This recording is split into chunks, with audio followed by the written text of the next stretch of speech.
Well, good morning to everyone. We are super pumped. I feel like it's been a while since the two of us have been together, so this is really great. I always love doing these Wednesdays, and we have just a really phenomenal topic this morning. Phenomenal because lots of us don't always love talking about it, but I feel like it's one of the most powerful things that we can kind of crack wide open for ourselves.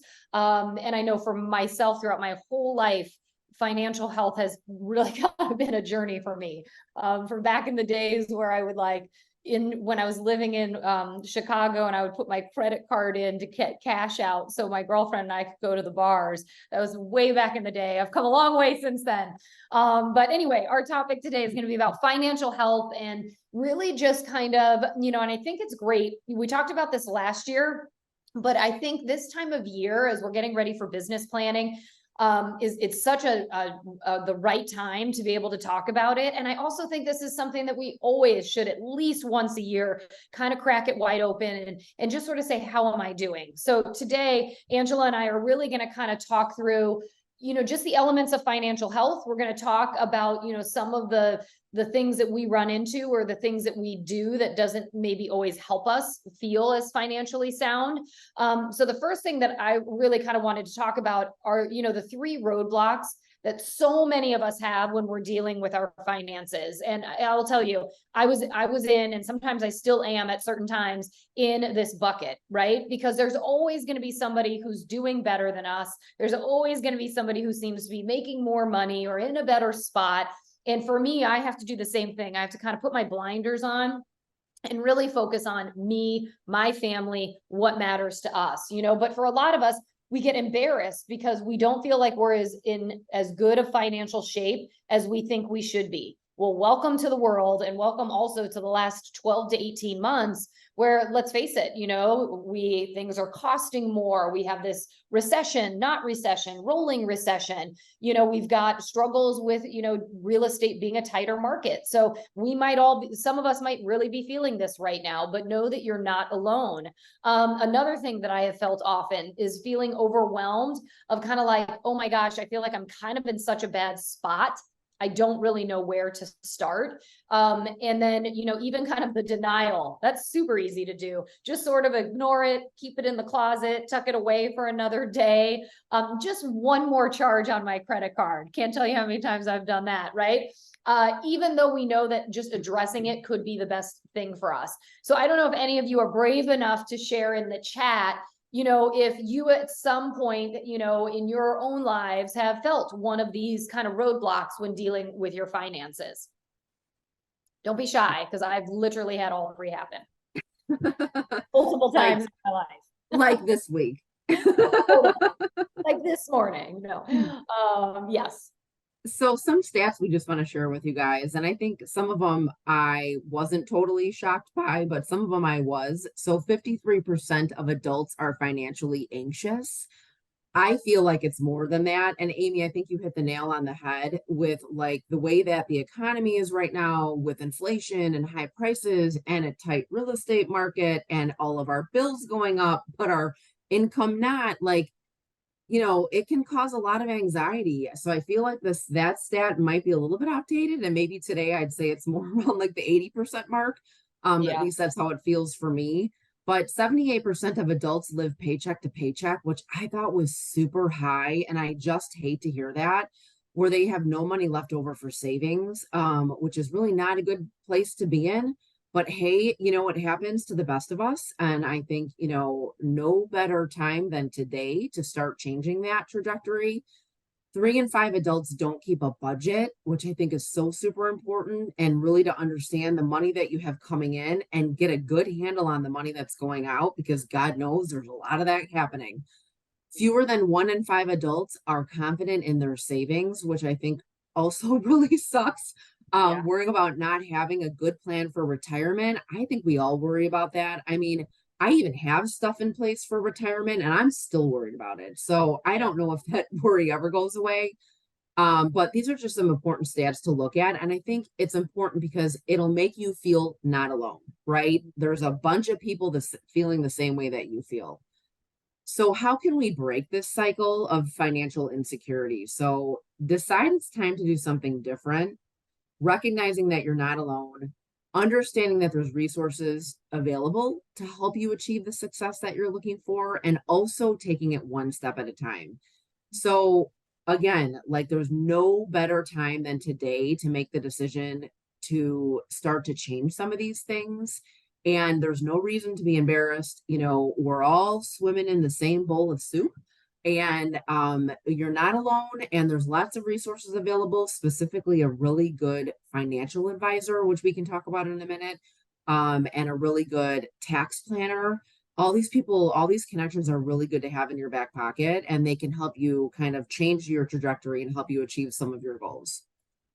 Yeah, and I do think it's just, talking to somebody helps so much. Like I feel like I, learned a lot in working with an agent who she did her taxes last year and her husband was really resistant to the idea of them maybe buying a small investment property.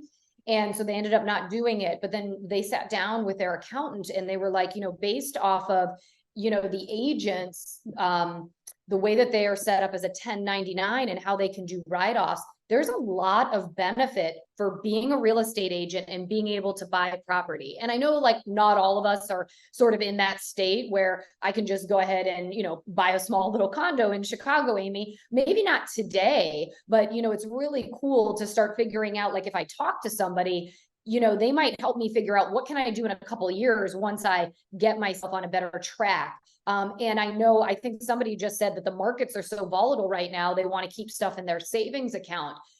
Right now, one of my goals is that I want to start figuring out how to do more real estate investing because, and putting some of my money there because I think we know that industry so well and there's a lot of interesting opportunity right now. So just exploring stuff I think is so important, and being able to talk to people who know more about it than we do. So let's talk a little bit about the financial diet. I think Angela gave me this slide because she knows how much I love talking about diets and working out, but this one is for my money, not for me. Number one, the budget. Always having a budget. And the thing is like, I think for some people, it has to be like this all or nothing thing. So it's like, if I don't sit down and make this great budget, right, that's what I have to spend time on, then we sort of just never get to it. But think about just even start. One of the things that I signed up for, I think it's called Rocket Money. I don't know if any of you have heard of it. You pay like $5 or something like that a month and you can cancel at any time. But what I loved is I had a ton of subscriptions and dumb things that I was paying for. And what it does is it kind of goes through all the stuff that you are spending money on. It comes back and it sort of says, do you need this? Here's how you cancel it if you don't. It kind of prompts you to be able to get rid of stuff so that you can kind of tighten up your spending.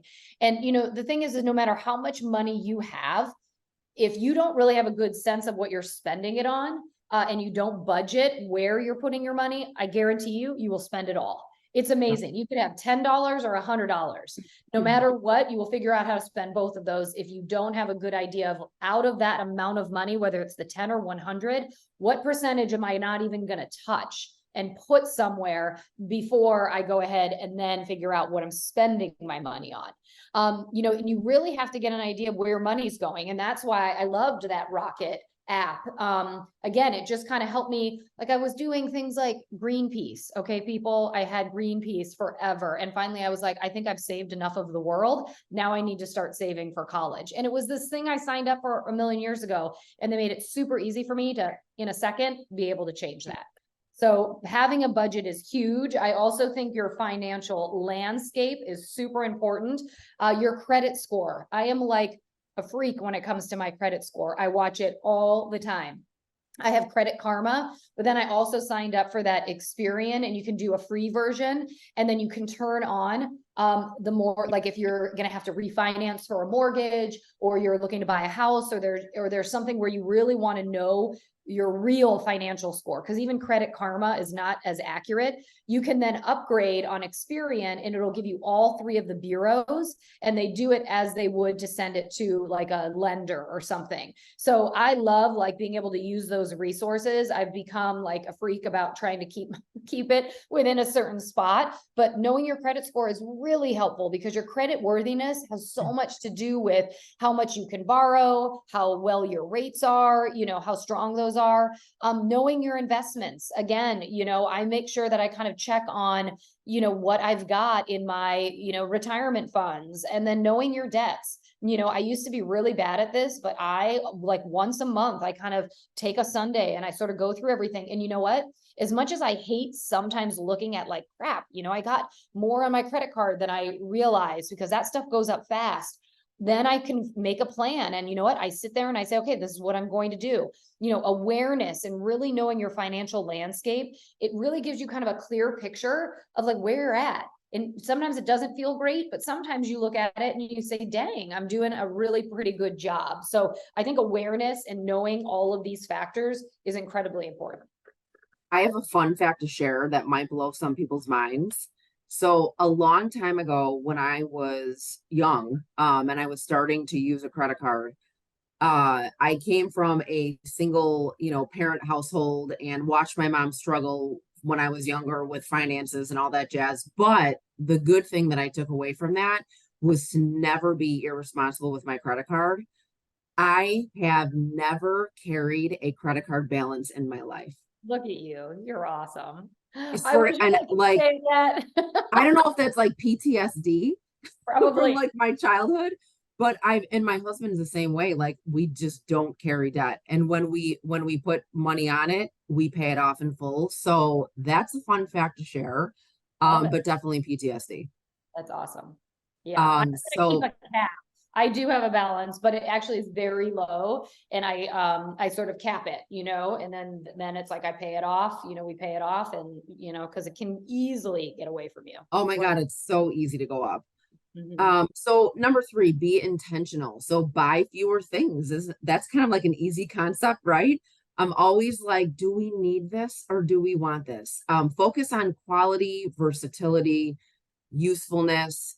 Don't focus on instant gratification. I know, Amy, that's probably big with your kids. I know it's big with mine. Like we live in a society where it's like a kid wants something, a kid gets something, and it's hard to reverse out of that because most kids get stuff like that. And so, for example, one of my daughters just came to me and wanted something stupid for her dance class that like was not necessary. It was for snacks in between her classes. All her friends have this little snackle box. It's like a tackle box that like you can put little snacks in.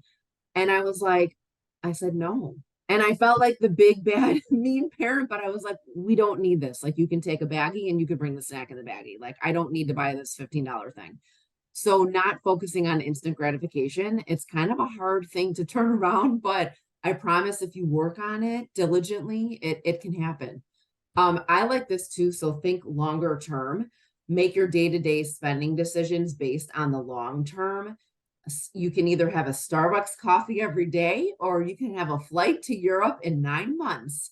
And it's true. I mean, if you banked that money that you spent on your Starbucks coffee every day, you can definitely have a flight to take a vacation in 9 months. So short term or long term, focus on that long term, and those dollars and cents add up. Yeah, it's amazing.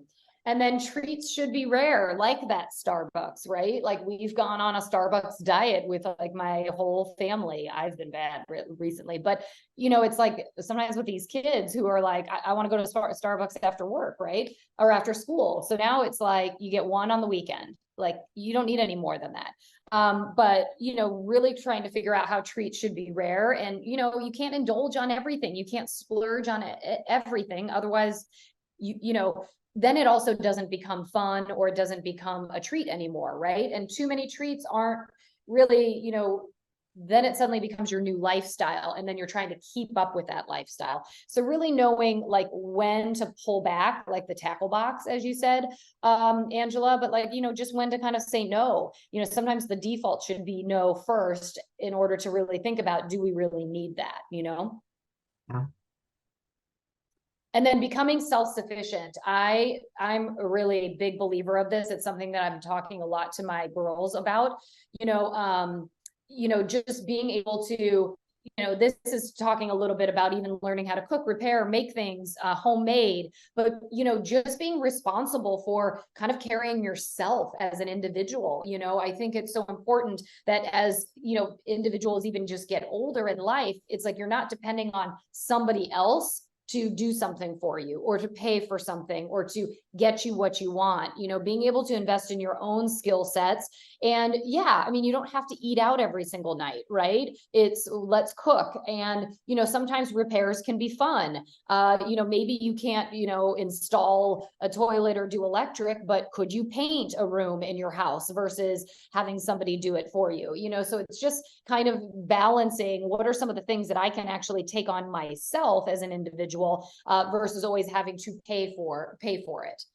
Which can be really over a long term, something that's fun, but also something that can save and be smart when it comes to your finances. I think that's a good thing to look at too, especially like in today's economy with prices that are like so high when it comes to products and services. I feel like if you can find a couple things to do yourself to save yourself a few bucks, it's a great idea. Yep. So number 7 is diversify. So have a side hustle. I love side hustles. It's always a good strategy to have multiple streams of income coming in, right? Especially that passive income, which, Amy was talking about investing in real estate. So wouldn't it be great to have some rent coming in and different flows of income? Have an emergency fund, which I think is so super important. I don't know about you, but like this year, I've had so many friends, spouses, like so many people losing jobs and having a hard time getting another one. And this emergency fund comes into play when a spouse loses a job or you lose a job, right? They say you should have at least like 2 to 4 months to pay your bills in your savings account that's super liquid. So that emergency fund is super important. Have a plan B. What are you going to do if your plan A fails? What are you going to do if you lose your job? Have that plan B and have security. Just make sure that you have money where you need it, liquid money when you need it, non-liquid money where you need it in the right places. Make sure you have a good financial advisor that's watching your money that's being invested, and that's making sure that you're focusing on the right products and the right funds and that things are going in the right direction according to where the market is at. So make sure that you focus on diversifying. And think where you want to be. So where do you want to be in 6 months? With the economy the way it is, maybe we're all focusing on cutting some of our credit card debt. Thank you, Lisa, for posting some resources. She's going to make a post in the app on some help financially if we're interested in taking some workshops. But maybe you want to cut some of your credit card debt in 6 months. Maybe you want to eliminate some of your bills in 6 months. Maybe you want to tell your kids no to a lot of the things that they want to buy over the next 6 months.